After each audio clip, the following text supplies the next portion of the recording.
Alright, a little background. The high infection rate of SARS CoV-2 is attributed by a structure called the spike protein, or the S protein. This protein binds to a region located on the membrane of the host cell called the antigen-converting enzyme 2, or ACE2 receptor. When compared to the SARS virus, SARS-CoV-2 has potentially 20 times greater affinity when binding to the receptor. The virus has two methods of entry into the cell. These are direct entry and endocytosis. The genes, however, that code for the S protein can experience mutations. Several types of mutations can occur.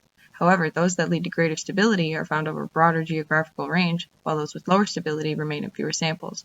In this poster, that amino acid sequence for the spike protein was taken from 6 different locations and analyzed. It was hypothesized that no change or mutation would be prevalent in the critical amino acids found within the restriction binding domain, because such changes would be problematic for SARS-CoV-2's affinity to the ACE2 receptor.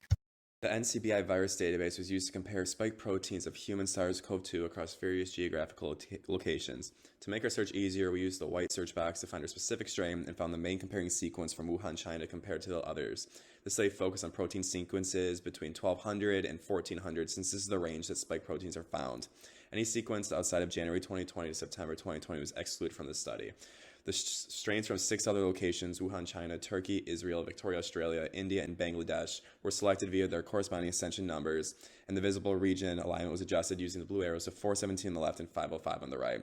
This was done in order to properly visualize the RBD regions of the amino acid sequences. The location of the critical amino acids of the spike proteins RBD from Wuhan, China, were then compared and contrasted to determine when the virus had mutated across the various geographical locations. According to the comparison carried out between the critical amino acids within the receptor binding domain, which ranges from amino acid 417 to 505, no mutations were found across the 6 geographic regions. These critical amino acids include lysine, glycine, tyrosine, leucine, phenylalanine, alanine, asparagine, glutamine, and threonine. Aside from the critical amino acids, the non-critical amino acids within the RBD were also identical across the 6 geographic locations that was focused on. Discussion. The results are in line with other research. Research by Laha et al. Showed that the S protein of SARS-CoV-2 has no stabilizing mutations in the RBD of the S1 subunit.